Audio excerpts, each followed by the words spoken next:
지난화에서 참는 것과 놓아버림에 대해서 이야기를 했는데, 영상을 올리고 나서 이런 생각이 들더라고요. 놓아버리고 싶은데 왜 계속 생각이 날까? 머리로는 끝났는데 몸이랑 감정은 아직 안 끝난 느낌. 상대는 멀쩡히 사는 것 같은데 나만 계속 붙잡고 있는 느낌. 그러면서 또 스스로를 탓하게 되는 상황. 나는 왜 아직도 이게 생각나지? 나는 왜 이 정도도 못 넣고 계속 여기에 잡혀있지? 오늘은 그 이야기를 한번 해보려고 합니다. 먼저 예시로 제 이야기를 해드리자면, 아마 그때가 제가 초등학교 다닐 때쯤이었을 거예요. 그때 여름방학에 이제 고모 집을 처음 이제 놀러 갔어요. 고모 집에는 형이 2명 있거든요. 이제 사촌 형이랑 낮에는 뭐 게임도 신나게 하고 맛있는 음식 먹고 그렇게 이제 좋은 시간을 보냈어요. 좋은 시간 보내고 이제 저녁에 자는데 새벽인가 갑자기 큰형이 이제 깨우는 거예요. 깨워서 딱 일어났어. 일어났는데 갑자기 다짜고짜 막 쌍욕을 하는 거예요. 그래서 어린 마음에 그때 엄청 무서웠거든요. 막 울었어. 우니까 또 조용히 하래. 그래서 또 조용히 울었어.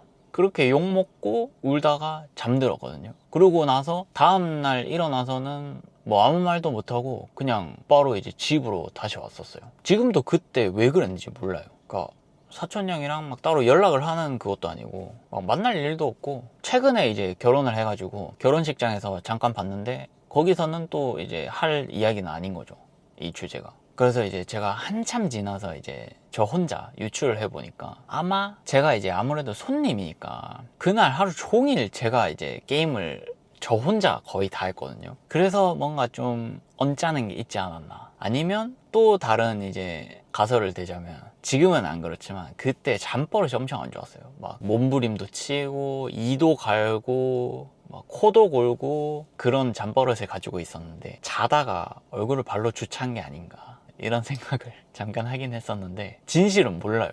진짜 무슨 일이 있었는지는 몰라. 여튼 그 기억이 가끔 이제 떠오르거든요. 그때가 이제 딱 떠오르면 속으로 저한테 이렇게 이야기를 해줘요. 아, 그때 무서웠구나. 낮에는 친하게 굴던 사람이 갑자기 돌변해서 놀랬구나. 이유를 모르니까 더 답답하구나. 그걸 물어보지도 못할 만큼 무서웠었구나. 그럴 수 있다. 지금의 나라면 물어볼 수도 있고 상황을 해결할 수도 있고 나 스스로를 지킬 수도 있는 상황이다. 다 괜찮다. 이렇게 이야기를 해줘요.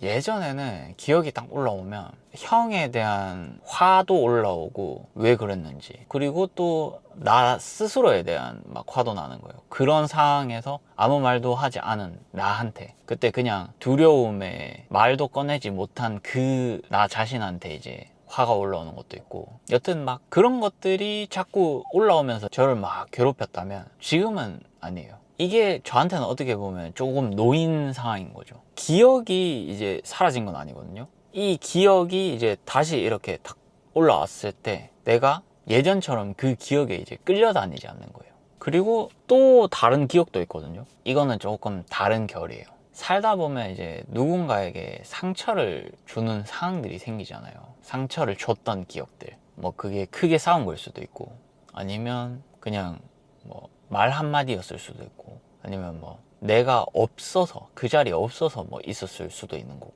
뭐 여러 가지 상황들이 있을 건데, 당시에는 이제 그게 잘못인지조차 모르고 있다가 나중에 돼서야 아차 싶은 그런 것들. 저도 이제 그런 기억들이 있거든요. 뭐 이걸 구체적으로 이야기를 하긴 그렇지만 막 죄책감 같은 거 있죠. 그게 계속 이제 반복적으로 올라오면서 저를 이제 막 갉아먹었었는데, 혼자서 막 이랬으면 더 좋았을 텐데, 뭐 그때 왜 그랬을까, 이러면 안 됐는데, 내가 너무 못났다, 뭐 이런 자책들 있죠. 그런 자책이 계속 반복되는 거예요. 근데 이제 그러던 어느 날 이제 또 그런 생각이 이제 올라와서 막 스스로 자책을 하고 있었어. 하고 있는데 갑자기 이제 책 제목이 생각 안 나는데 어떤 책 구절이 딱 생각나는 거예요. 그 책 구절이 뭐냐면, 만약 그때 당시로 돌아간다 한들 똑같을 가능성이 크다. 왜냐하면 그 당시에 이제 내가 선택한 건 최선일 가능성이 크기 때문에 다시 돌아가도 똑같다라는 그런 내용의 글이었거든요. 이게 이제 다 지난 후에 생각을 해보니까 그때 그 선택이 이제 못난 선택이다 이렇게 생각이 드는 거지, 그때 그 당시에는 이제 내가 생각했을 때 가장 최선의 선택이라고 생각이 들어가지고 그렇게 행동을 한 걸 거잖아요. 주식도 봐봐요. 주식도 똑같지. 차트 보면서 막 다 이야기하잖아. 뭐 여기서 사가지고 뭐 여기서 뭐 팔면 되지 막 이렇게 하는데 뭐 그렇게 하면 뭐 다 주식 고수지 뭐. 그게 이미 지난 그 과거를 이제 지금 한눈에 이렇게 다 보고 있는 상황이니까 그렇게 쉽게 생각을 하고 쉽게 이야기를 할 수가 있는 거죠. 여튼 그 구절이 딱 생각나면서 속에서 이제 탁 걸리더라고요. 맞다. 그때는 그게 최선이었다. 지금 내가 과거의 선택을 못난 선택이라 하는 것 자체가 말도 안 되는 바보 같은 소리다.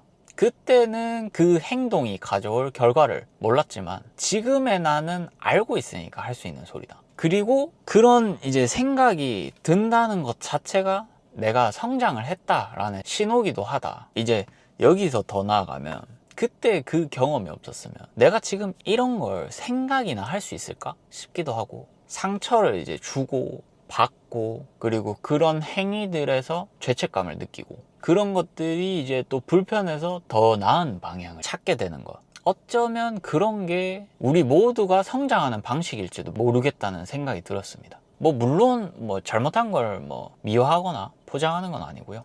그냥 그 사람들한테 이제 직접 말을 할 수는 없지만 그냥 감사한 마음이 커요. 고마운 마음이 크죠. 결국 이제 그 경험들이 지금의 내가 있게 만들어준 거니까. 자, 그러면 본론으로 들어가서 이 특정 기억들은 왜 자꾸 떠오를까요? 처음에는 이제 생각이 이렇게 흘러갈 거예요. 아, 맞다. 그런 일이 있었지. 저 사람이 왜 그랬지? 왜 저런 말을 하지? 내 마음을 몰라주나? 나를 무시하는 건가? 이렇게 상대에게 집중해서 보게 되죠. 근데 이제 시간이 지나고 보면 그런 말, 그런 상황을 겪고 난 내가 나 자신을 이제 어떻게 느끼는지, 어떻게 생각하는지가 더 중요해요. 뭐 무시당한 사람처럼 느꼈다, 인정받지 못한 사람처럼 느껴졌다, 실패한 사람처럼 느껴졌다, 혼자 애쓰는 사람처럼 느껴졌다, 사랑받지 못하는 사람처럼 느껴졌다. 계속 생각나는 건 어떻게 보면 그 사건 때문만은 아닌 거죠. 그 사건이 내 안에 이제 오래된 감정을 건드리는 트리거가 됐다. 우리는 그 사람, 그 상황을 이제 계속 떠올리는 것 같지만, 생각이 계속 이렇게 올라오는 것 같지만, 사실 이제 그 순간의 그 느낌을 계속 이제 확인하려고 하는 거예요. 고모집 이야기도 그렇거든요. 큰 형이 이제 왜 그랬는지도 궁금하지만 일단 그 순간 내가 너무 무서웠고 이유를 이제 모른다는 강한 답답함 같은 게 이제 남아있는 거죠. 뭐 죄책감도 마찬가지예요. 상대가 이제 어떻게 됐는지도 중요하지만 그때의 내가 못난 사람이 된 것 같다라는 게 더 강하게 남아있는 거죠. 여기서 이제 또 많이들 착각하실 수 있는 포인트가 이 놓아버리는 게 있는 게 아니에요. 이게 그냥 더 이상 나한테 영향을 주지 않는 상태인 거지. 뭐 놓아버리면 기억이 사라져야 된다, 뭐 그 생각이 안 나야 좋은 거다, 감정이 없어져야 한다, 뭐 이렇게 이야기할 수 있는데, 근데 저는 생각이 좀 달라요. 아까 이야기한 고모집에서 있었던 그 기억 지금도 가끔 떠오르거든요. 그리고 앞서 이야기한 그런 죄책감이 드는 기억들도 가끔 떠올라요. 근데 예전처럼 그 기억들이 저한테 그렇게 큰 비중을 차지하진 않아요. 그런 게 이제 조금 놓인 거죠. 그 일이 이렇게 떠오를 수는 있거든요. 기억이 없어지는 게 아니니까. 이 생각이라는 거는 우리가 컨트롤할 수 있는 게 아니거든요. 근데 이제 예전처럼 내가 그 생각이 이제 떠올랐는데 거기에 막 끌려가는 게 아니니까 어떻게 보면 이제 조금은 놓인 거죠. 진환하랑 이제 연결해가지고 한 번 더 이야기를 해보면, 참는 거는 이제 괜찮아 라고 이야기를 하고 속에서 이제 재판이 막 일어나는 거예요. 저 사람이 잘못한 거 맞지? 내가 지금 더 억울한 거 맞지? 언젠간 분명히 알게 될 거다.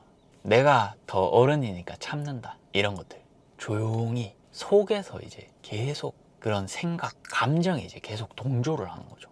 놓아버리는 거는 내가 이제 왜 이런지 가만히 들여다보는 거예요. 그 말이 나를 어떤 사람으로 보이게 했는지, 어떤 사람으로 느끼게 했는지, 나는 그 순간 뭘 인정받고 싶었는지, 내가 뭘 그렇게 잃을까봐 그렇게 붙잡고 있었는지. 참는 거는 조용히 감정에 동조하는 겁니다. 속에서 이제 맞다 그게 그렇고 이게 그렇지, 걔가 그렇게 해가지고 그렇지, 이런 것 때문이지. 계속 이제 그 생각, 감정에 동조하는 거, 맞장구 막 쳐주는 거. 그러면서 이제 그걸 계속 키우는 거예요. 놓아버리는 거는 이제 그런 게 올라왔어. 그걸 가만히 들여다보는 거예요. 가만히 보는 거예요. 거기에 이제 끌려가지 않고. 자, 그러면 이제 이거를 실생활에 한번 적용을 해보면, 계속 생각나는 뭐 기억이나 그런 게 있을 때 질문을 이제 4가지를 한번 던져보세요. 첫 번째, 그 상황이 나를 어떻게 느끼겠는가? 두 번째, 나는 그 순간에 무엇을 원했는가? 세 번째, 나는 무엇을 잃을까봐 그렇게 붙잡고 있는가? 네 번째, 이 일이 정말 나를 설명하는가? 상대가 이제 왜 그런지 분석하는 것도 분석하는 건데, 그것보다 내 속을 이제 먼저 보는 거예요. 내 마음에게 이제 물어보는 거죠. 질문을 하는 거죠. 고모 집설을 이제 대입을 한번 해보면, 그 상황이 이제 나를 어떤 사람으로 느끼겠는가? 무섭고 이유를 모르는 채 공격당한 사람. 나는 그 순간 무엇을 원했는가? 이유를 알고 싶었다. 안전함을 느끼고 싶었다. 나는 무엇을 잃을까봐 그것을 붙잡고 있는가? 잊으면 또 그런 일을 당할까봐. 이유도 모른 채 당하고 싶지 않다. 나는 그런 대우를 받을 사람이 아니다. 이 일이 나를 설명하는가? 전혀 아니다. 그 사소한 일로 나라는 사람을 정의할 수 없다. 바람이 스쳐가듯이 그냥 그런 일이 있었던 거다. 그게 다다. 이렇게 보면 조금 달라지죠. 근데 여기서 오해하면 안 되는 게, 모든 걸 이제 다 내 마음으로 이제 돌리자는 게 아니에요. 상대가 막 반복적으로 막 무례하게 굴거나 선을 넘는다면 그건 이제 다른 문제인 거죠. 그런 관계에서는 이제 경계를 이제 세우고 거리를 두는 게 맞죠. 놓아버리는 게 참고 막 당하고 그런 게 아니에요. 오히려 더 선명하게 이제 그런 경우에는 거리를 두는 게 놓아버림일 수도 있어요. 내 마음의 놓아버림인 거죠. 요즘 이제 저는 어떤 생각이 떠오를 때 분석하기 전에 제 마음에 이제 먼저 질문을 해요. 나는 그때 어떤 사람이 된 것 같아서 이렇게 힘들었는가? 이 질문 하나만 해도 이 마음이 조금 다르게 보일 때가 있어요. 그리고 이제 죄책감 같은 게 올라올 때는 이렇게 해요. 그때는 그게 최선이었다. 지금 내가 그거를 이제 아쉽게 본다는 거는 내가 그만큼 달라졌다는 거다. 그리고 그 경험들이 지금의 내가 있게 만들어주는 거다. 그리고 그 경험이 나를 여기까지 오게 만들었으니 항상 감사하자. 완벽하게 이게 놓이지 않을 수 있거든요. 하지만 그 기억이 이제 떠올라도 예전처럼 이제 막 그 기억에 막 끌려가지 않는 날이 점점 늘어나게 되면 그런 게 이제 조금씩 놓아주고 있는 게 아닌가라는 생각이 듭니다. 여러분은 지금 어떤 말이나 상황을 놓지 못하고 계신가요? 그리고 그 말과 상황은 여러분을 어떤 사람처럼 느끼게 만들었나요? 댓글로 이야기해주세요. 그럼 다음 영상에서 뵙겠습니다.